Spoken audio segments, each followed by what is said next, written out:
Well, good morning. Welcome to First Baptist. We're glad that you're here this morning.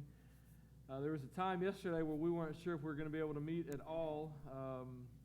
It's been a crazy weekend for many people, especially if you live in the city of Chickamauga, not having power for some folks close to 24 hours or so. And I know that some people got it back yesterday and then lost it again last night.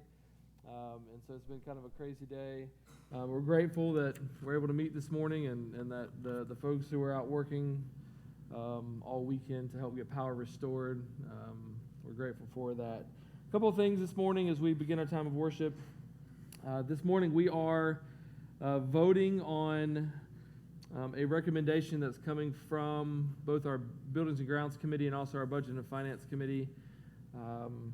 We have talked about this via email and some other means over the last couple of weeks, but our education building, which is kind of the furthest building up the hill, has a HVAC system that is about 36 years old and is kind of on its last leg, and so the recommendation coming from Buildings and Grounds is that we replace that using card service company, and Budget and Finance is recommending that we take $65,000 out of what is called the Pastorium Fund. This is funds that were collected after we sold a house that the church used to own, and so it's been sitting in a CD for some time for something just like this. And so there's about $118,000 that's in that specific fund.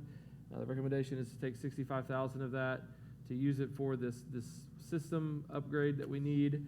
And the rest of that money would go into our building fund as we've got some other maintenance needs in the church that we're going to have to address pretty quickly.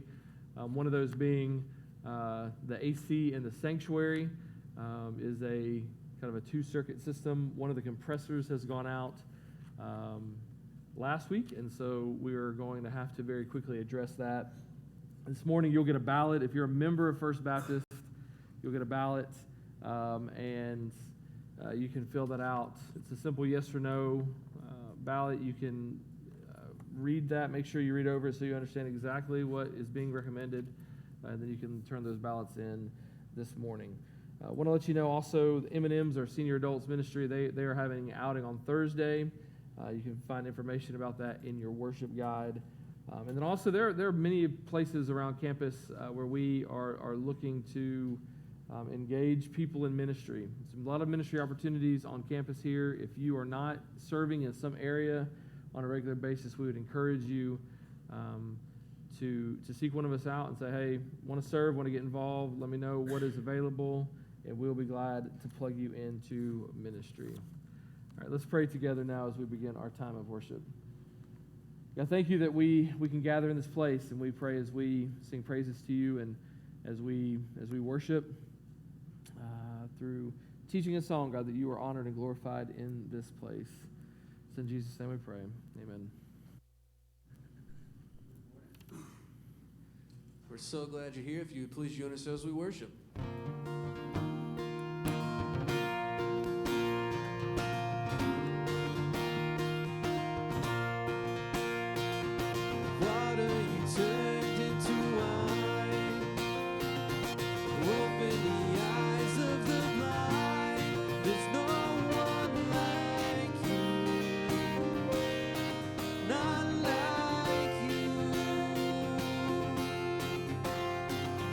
Into the darkness you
Father God, we ask that you speak what is true to us this morning, that by the studying of your word, that you write upon our hearts and our lives how you want us to live. Father, we thank you for a time to gather once again in your house to worship you, to go to your throne and to your presence by the power of your Spirit, and God, to worship corporately. God, we pray this morning that as we continue to study your word, that you will place upon us a burden and a desire to follow after it in obedience. God, we ask these things in Jesus' name. Amen. Well, good morning.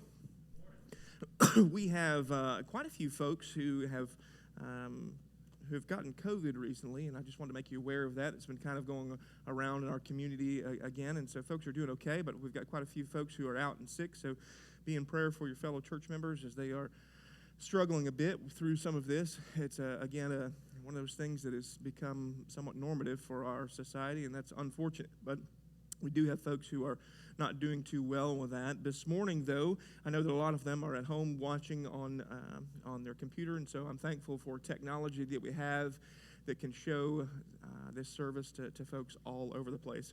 If you would find your place in Matthew chapter 8, we're going to be looking at just a few sentences this morning. It's a smaller paragraph than normal. Jesus has a brief encounter with a couple of men and has a conversation with them. We've been going through the book of Matthew, looking at new beginnings. Today, we're looking at the demands of discipleship.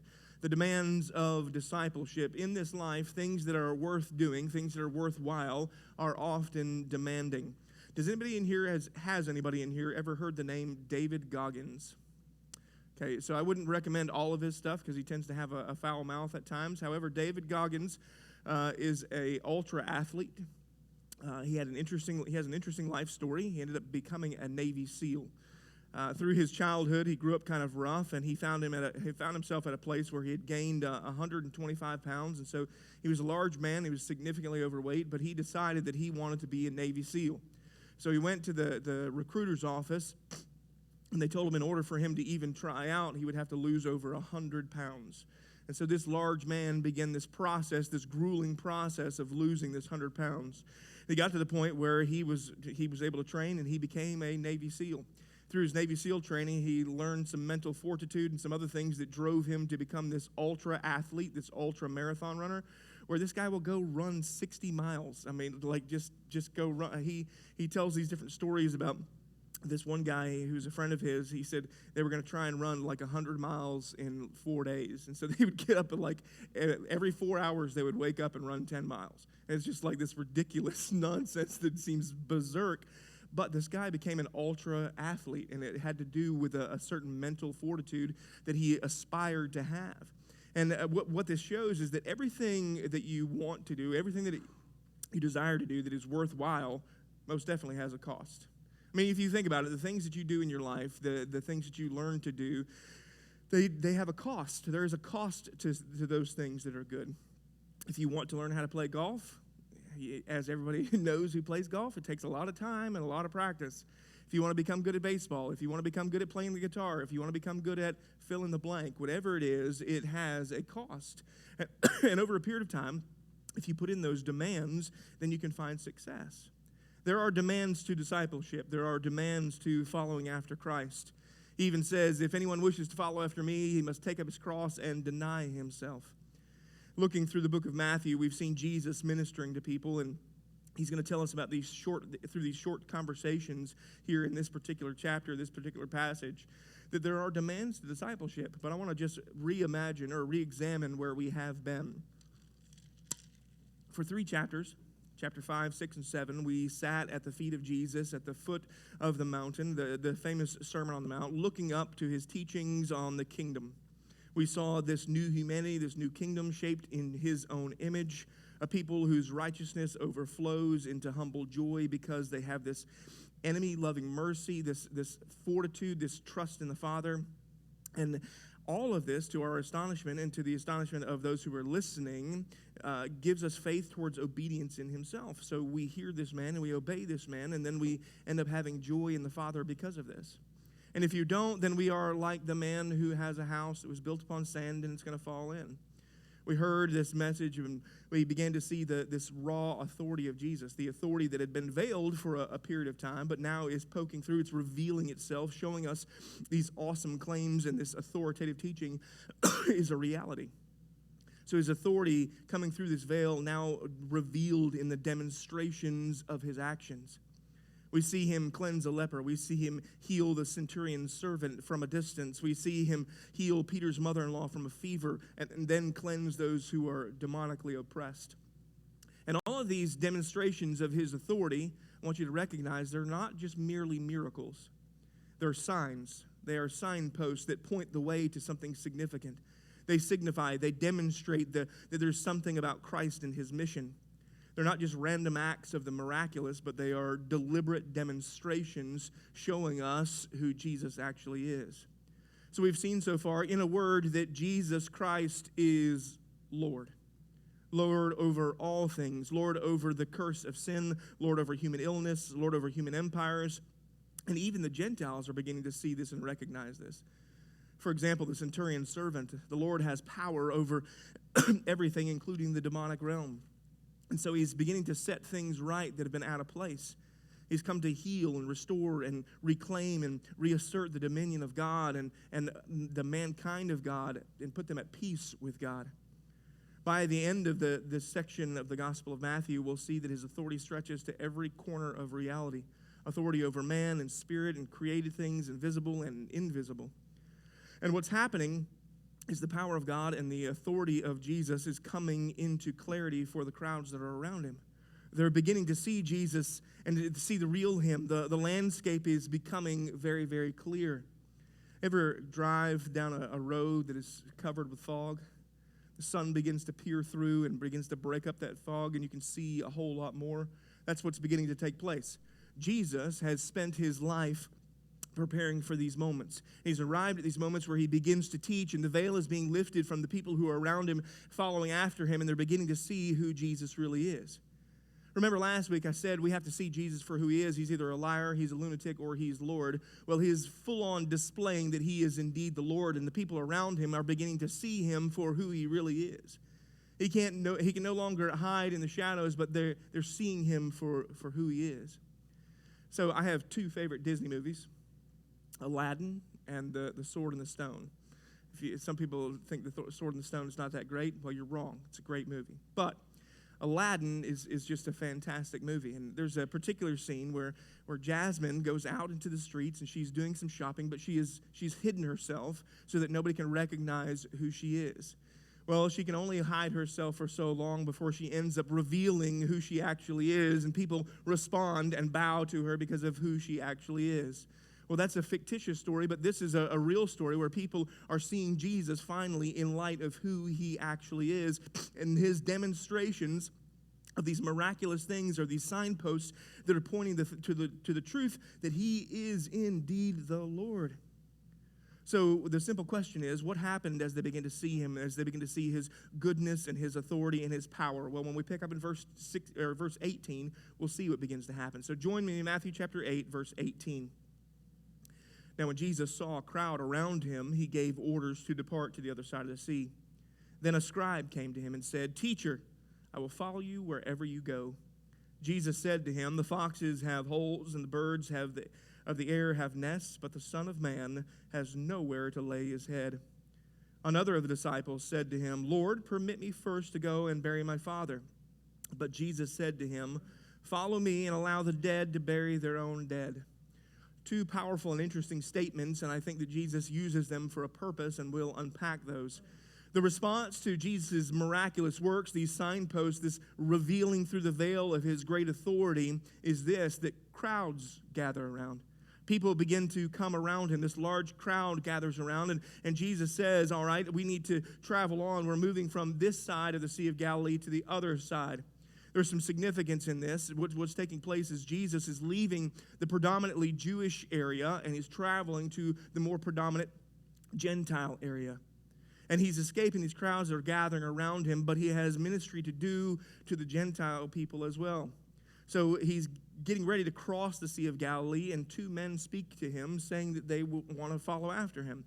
And Jesus responds to their requests, And from these encounters, we're going to draw out two principles that I want us to see. The first of which is going to be shocking for us, for some of us in our modern day evangelicalism here in the United States. Following Jesus isn't easy. Following Jesus isn't easy. I want to make sure everybody hears me very, very clearly. You can see it written on the screen that you're paying close attention. Following Jesus isn't easy. All right? I want that to be very obvious and very clear. The world has made it sound oftentimes like it's just simple, but it's not always easy. Jesus is getting ready to leave. Excuse me. The scribe says to him, he says, Jesus, I will follow you wherever you go. Scribe would have been a Jewish guy, but he's saying, I'll go into the Gentile area with you. I'll follow you wherever you go. A scribe would have been a teacher of the law, somebody who would have been knowledgeable, and frankly, would have been useful for Jesus in his ministry. But the Lord actually tries to make it more difficult for him to follow him. Doesn't it seem somewhat counterintuitive when we think about that? Jesus says to him, foxes have holes, birds of the air have nests, but the Son of Man has nowhere to lay his head. He's making it more complicated for him to follow after him. We see these crowds, and he does something that is counterintuitive. He doesn't act like a politician trying to win over votes. He's not like the celebrity pastor just trying to fill more seats. No, he does something completely different. He has this exchange with the scribe. Now, a scribe was a part of the broader group that would include Pharisees and Sadducees and chief priests. They would have been the Jewish ruling class, the teachers of the law. And you'll see them often mentioned throughout the New Testament and usually in fierce opposition to Jesus and oftentimes rebuked. We'll see the strongest rebuke at the end of Matthew's gospel, but they're rebuked by Jesus, by Paul, and by several others throughout the New Testament. But this scribe, this one of the law, comes to him with this amazing sign of dedication. And he says, Teacher, I will follow you wherever you go. And that's a strong statement. You may not have caught that, but for a scribe, somebody of the ruling religious class, to call Jesus teacher, that would be a sign of respect. That would be a term of recognizing his elevated status, saying that you are indeed above me. And so he says that to him. He says, I'll follow you wherever. This man had skill, and he seemed like he was eager. He would have been just on paper, he looked like the right kind of disciple for Jesus to have. But despite this man's skill and eagerness, Jesus seemed to want to talk him out of following him. Basically, he's asking him, have you counted the cost? Foxes can sleep in their dens, and birds can sleep in their nests, but each night I have no idea where I'm going to lay my head. Why would this matter to the scribe? It matters because if you follow Jesus, if you follow where Jesus is going, you may not know where you're going to sleep. If you follow me, you're going to have to sacrifice something. It's not going to be easy. Life may not be comfortable for you. You may not have all the things that are common to everyone else. Following me requires sacrifice. Jesus wanted to make sure that the scribe understood what he was signing up for, what he was getting into. And I believe that Jesus also wants the church, the modern day church, to catch on to this fact, to capture this truth, that following Jesus isn't always easy. And following Jesus often requires sacrifice.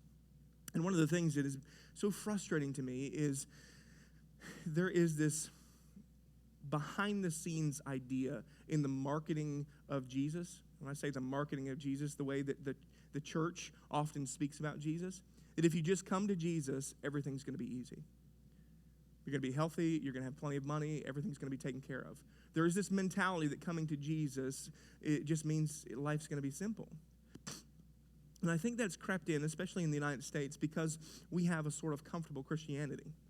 But if you look around the world, in so many places in modern times, I'm talking about right now, coming to Jesus can actually mean your death. Coming to Jesus can mean you're ostracized from society. Coming to Jesus can mean that your family will never, ever speak to you again. Coming to Jesus has a cost for so many. For us, we have downplayed the reality of what it means to come to Jesus, not realizing that there is actually a sacrifice if we're following after the real Jesus. Not the Plato Jesus that we shape and model into whatever we want Jesus to look like. No, the Jesus of the Gospels. The Jesus that is truly the Son of God. Following after Jesus requires sacrifice, and he wants to make sure that he knows what he's getting into. He's saying, look, you're not going to necessarily have all the things that the world has. He says to the scribe, and I don't think it's a rhetorical question when he says this to him, or a rhetorical statement, I think he's wanting to make sure that he knows what he's getting into, that this is not just eager excitement because this man is doing miraculous things and he teaches like no one else has ever taught before. He's saying, do you really want to follow me? And I think that echoes to us as well, that says, do you really want to follow Jesus? Because the question is, are we following Jesus in name or in reality? And that's a good thing to examine in our own lives, in our own hearts. There's a beautiful reality that if you follow Jesus, then you have Jesus, and that is more valuable than anything else in the world, no matter where you might get to lay your head. But following Jesus often does require sacrifice. See, Jesus is more satisfying than knowing where we're going to sleep or what we're going to eat, because he has something that the world cannot offer, but it involves a commitment. And Jesus wants the scribe to consider the commitment to following him, to count the cost. And the question is, have we been counting the cost? Because one of the great challenges in the American church is that so many people have been duped into think that following Jesus is no big deal. It takes no commitment and it involves no sacrifice. And when I say commitment and sacrifice, I'm not talking about just like coming to church on Sunday and serving in the nursery and giving money to the church. I'm not talking about those things. No, I'm talking about genuine sacrifice, where you make decisions and you base your life around principles and ideas that come from Jesus himself because you want to look more like him. It means that you don't look like everyone else. It means you think differently than everyone else. It means that you are countercultural. And I'll tell you what, truly following after Jesus and what the Word of God says in this day and age, if you speak those things and you live that way, the culture is coming after you. Do you hear me on that? Do you realize that that our culture is becoming far more hostile to the gospel and to Jesus Christ? And for those of you who are kids, those of you who are teenagers, it's getting far more hostile for you in the future. One of the things that I can tell you is this: the reason why we want you to come to church, the reason why we do discipleship programs, the reason why we do all of these things that we do is because there is a world that is hostile. And I can't tell you how many teenagers I have seen grow up in church, loving Jesus, following after Jesus, who walk away because they didn't count the cost when they had an opportunity, and they get to college and their faith is just torn asunder. I did youth ministry for 15 years. I can't tell you how many students have fallen in that same exact trap. There's statistics that you can quote. Some people say it's 70%. Some people say it's 80%. Whatever the percentage is, there is a high percentage, more than 50% of teenagers who grow up in a committed family, going to church all the time. When they reach college, they walk away. Because they weren't following the real Jesus. They didn't count the cost. And you know what, moms and dads? That's your responsibility. The responsibility of discipleship is primarily upon you. We'd come alongside you to create opportunities for you to press into their lives, but you have to be one who is being discipled as well. Because you can't disciple if you're not being discipled. That's why we have small groups and things, because you need more than just 1 hour or a 30-minute pulpit sermon in order to be teaching the Word of God. See, following after Jesus requires sacrifice, and it's very clear to us. You can't argue with what Jesus is saying here in Matthew chapter 8, verses 18 through 20. Look, he's saying it costs. He didn't want the scribe to just be caught up in the excitement of this great teacher and miraculous healer without counting the cost. He was excited about what's Jesus going to do next. And Jesus is essentially saying, are you sure that you're ready to follow after me? And I think that echoes to us today as well, that those of us who are in this room, those of us who are listening online, have we counted the cost of what it means to truly follow after Jesus?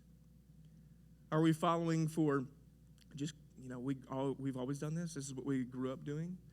Not only does it require sacrifice, and is it not easy, but following Jesus has high standards. That's our second thing today. Following Jesus has high standards. Verse 21 again, another of the disciples, so somebody else who is following Jesus, another of the disciples, it defines him as a disciple, one following after him, who's wanting to learn from him, who's under his teaching, says, Lord, permit me first to go and bury my father. And Jesus said to him, follow me and allow the dead to bury their own dead. This might seem a bit odd to us. It's a strange statement. All of us know that family is important, right? Yeah, even according to Scripture, family is important. In fact, the Word of God in in the book of Exodus, when given the Ten Commandments, says, honor your father and mother. And it gives a promise with it. So there is significance to family. And yet Jesus here is telling this follower that it's more important to follow him than it is to bury his father. This is an unusual standard for Jesus to have. And those of us who've studied this passage before, you've heard it before, might understand that there are different explanations for what he was saying when he said bury his father. So we'll talk about those briefly. The first and most normal interpretation, especially from our American way of thinking, or our point of view, is simply this, that his father has passed away and he needs to literally go and bury his father. The second interpretation is that the man possibly needs to finish the burial process. That is, in ancient Israel, families would bury their loved ones, and they would go back a year later and collect the bones of their loved ones, and those would be put into an ossuary, and they would be in a cave or a tomb with the other members of the family. So this man could be saying he needs to finish the burial process of his father. And the third interpretation is that his father's not dead yet, but he is aged, he is old, and he needs to wait until he receives his inheritance. That's another possible interpretation.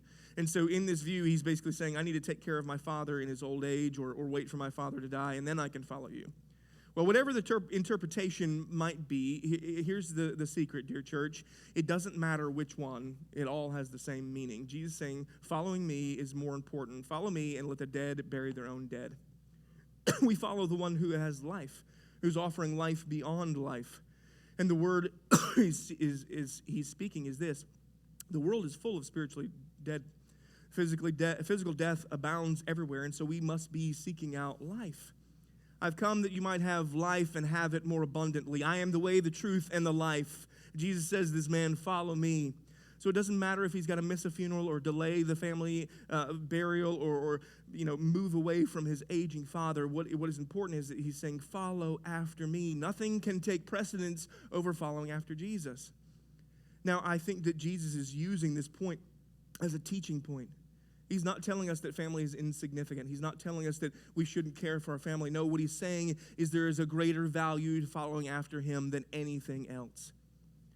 That nothing can take the place of Jesus. He's giving this man the most, unbelievable opportunity.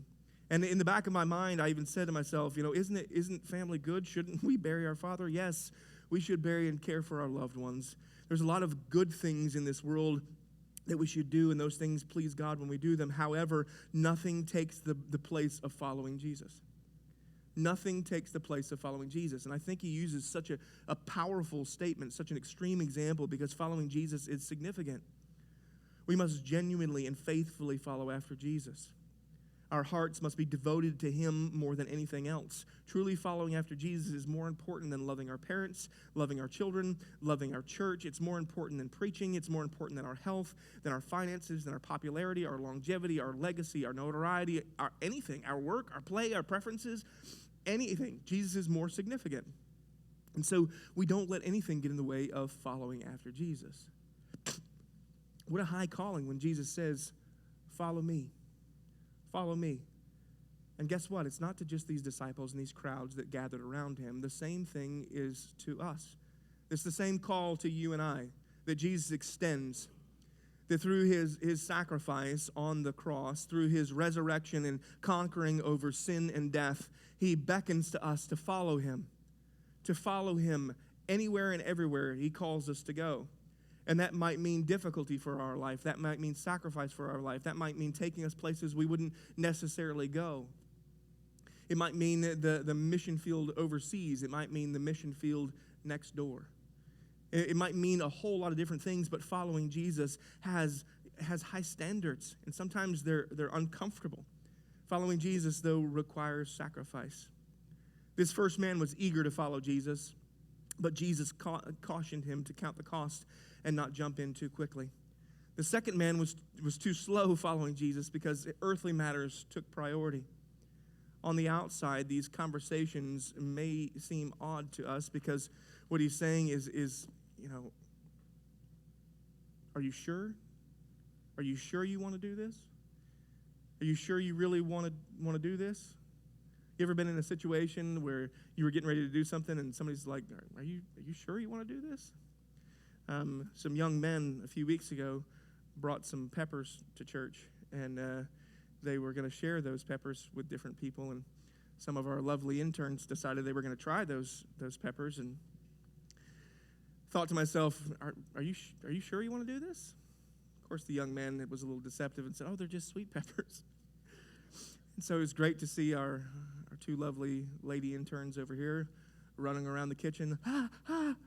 It's quite amusing. But it's like, are you sure you want to do this?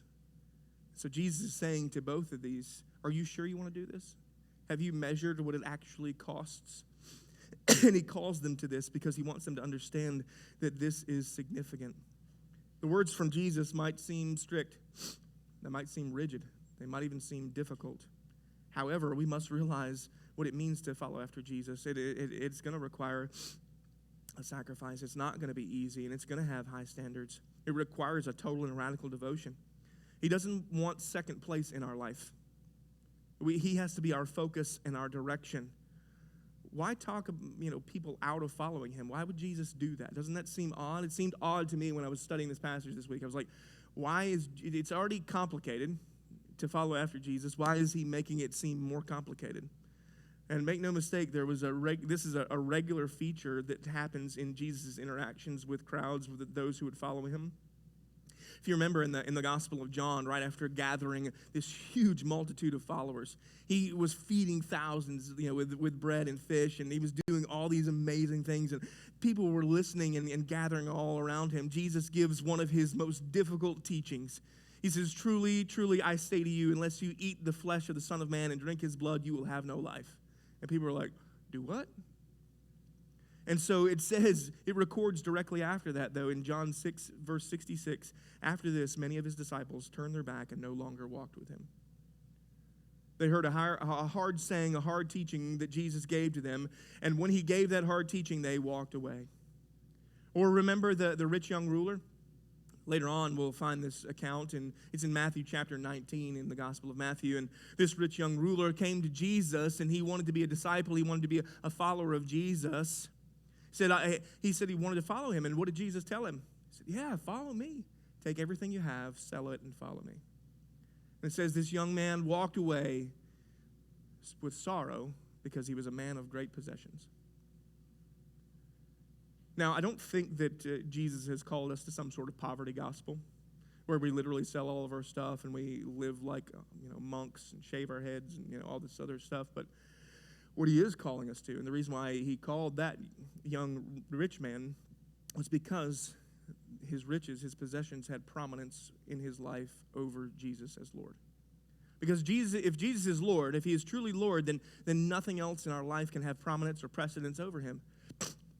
Jesus must be in first place. And I think the reason why Jesus does this is because we need to understand that he is absolutely, totally sovereign, and this nature of his calling to discipleship is absolute. To be a disciple means making him the highest and the absolute most important priority above all else. We cannot worship Jesus as Lord on a part-time basis. We can't worship Jesus part-time.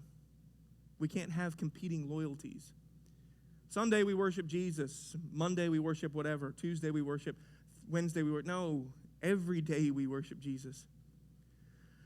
Other good and right loyalties like your parents, your mom, your father, your children, your friends, and they must come under his lordship. Secondly, I think the reason why Jesus is willing to give these hard teachings is because he wants us to know a deeper truth, and that is that the way into the kingdom of God is through the death and the burial and the resurrection. Jesus' kingdom comes through suffering, through death, burial, and resurrection. And what those who will follow him must know is they can only enter into the kingdom of God through death, burial, and resurrection. That is the picture of partnering us with Christ. There's no such thing as costless Christianity. When we do a baptism, the reason why we do it and we talk about buried with Christ and raised to walk in new life, it's a picture of us being entered into that same exact calling that Jesus was.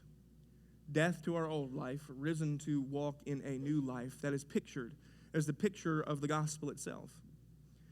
Dietrich Bonhoeffer, it's an odd name, but Dietrich Bonhoeffer was a theologian, pastor, thinker, and he wrote a book called The Cost of Discipleship, and I want to read to you a quote from that book. "The cross is laid on every Christian. The first Christ suffering which every man must experience is the call to abandon all the attachments of this world. It is dying to the old man, which is the result of his encounter with Christ. As we embark upon discipleship, we surrender ourselves to Christ in union with his death. We give our lives to death. Thus it begins. The cross is not the terrible end to an otherwise God-fearing and happy life, but it meets us at the beginning of our communion with Christ. When Christ calls a man, he bids him to come and die." The calling of Christ is very powerful. It's very serious, and it has a great deal of weight to it. The worst possible outcome for someone would be to hear this eternal call of Christ that says, "Follow me," and would think they'd entered the kingdom of God, but had really not. The Lord is faithful to preach the cost of the kingdom to those who truly come. Jesus can totally change your life. He wants all of it, though, not just part of it. He doesn't want some of your life. He wants all of your life. So we don't hold anything back. We count the cost. We realize it takes commitment, but the rewards are wonderful. The exchange in what we're giving up is so crazy for what we receive. It's an unbelievable exchange that we give up our unrighteousness, and in exchange we get his righteousness. And so he invites us. He bids us to come to him. So what I want to ask us to do is examine the priorities of our life. Examine the priorities of our life. If we were to list that which is most significant to us, where would Christ be on that list? Where would that be in the priorities of our life? And we have to do this I'm not asking you to do this figuratively, I'm asking you to do this literally. That you literally examine your life and see your priorities, and where does Christ come in those priorities?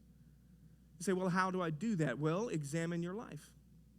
When it comes to your family, when it comes to your finances, when it comes to your freedoms, when it comes to your thoughts, when it comes to your time, when it comes to your pursuits, where does Christ come in line with those things? Christ should be the umbrella over all things in our life, but we have to examine where our priorities are to see what actually takes precedence. Where does he rank? What is most important? Is Jesus number one? Is Jesus even on your radar?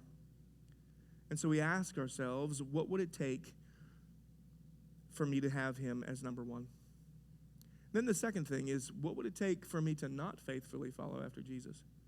Is there anything that could cause you to walk away?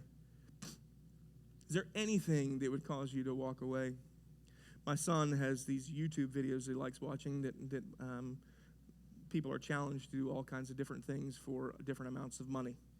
And as they offer this money, then people make this decision about what they will do. I'll give you $500 if you'll eat this raw egg.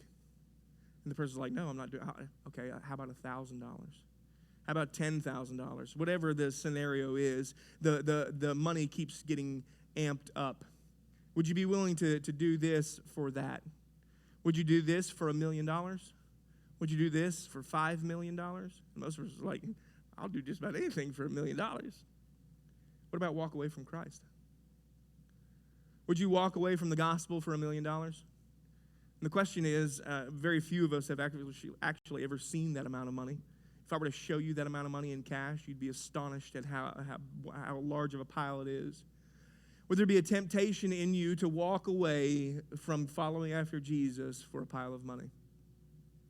And if we're honest with ourselves, we need to actually measure what that is. What would it take for us to walk away and not follow Jesus?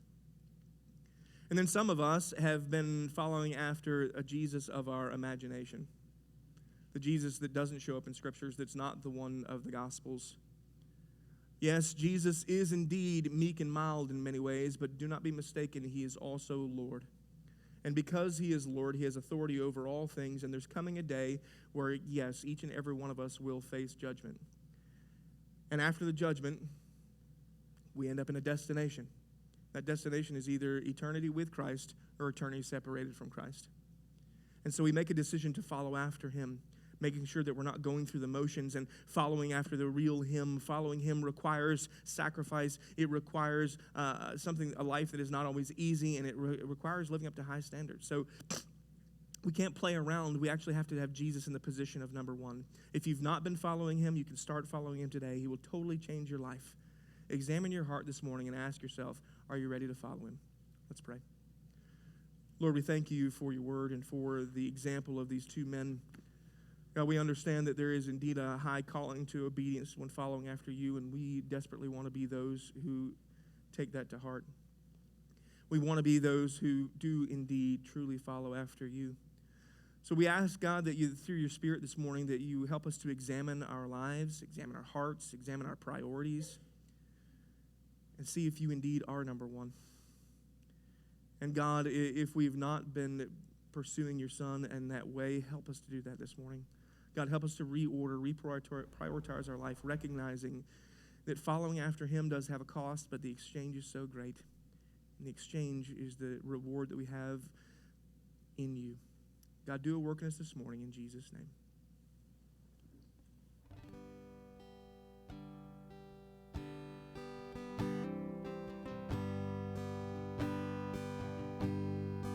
I searched the world, but it couldn't fill me.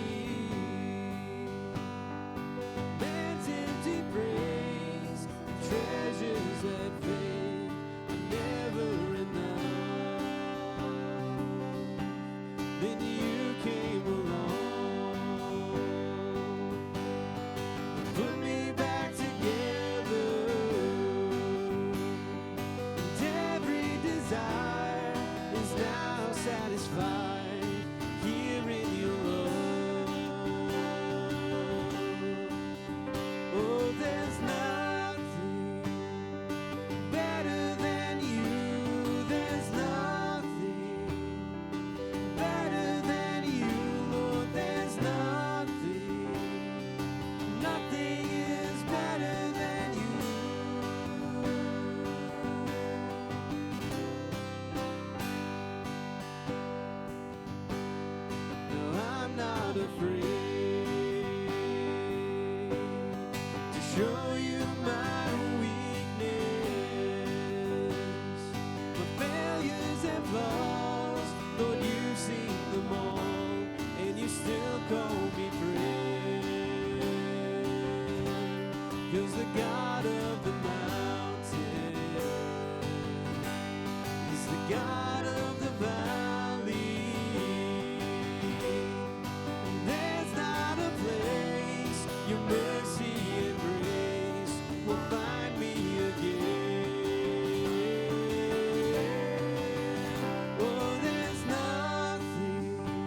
turn bones into armies. You turn seas into highways. You're the only one who can. You're the only one who can. Thank you for worshiping with us today. I wanted to remind you on your way out, if you were a member here at First Baptist, if you would make sure and take one of those ballots and cast that vote this morning and turn that back in so that we can purchase that air conditioning unit. As we know, it's hot. We need it. God loves you. We do too. Have a great afternoon.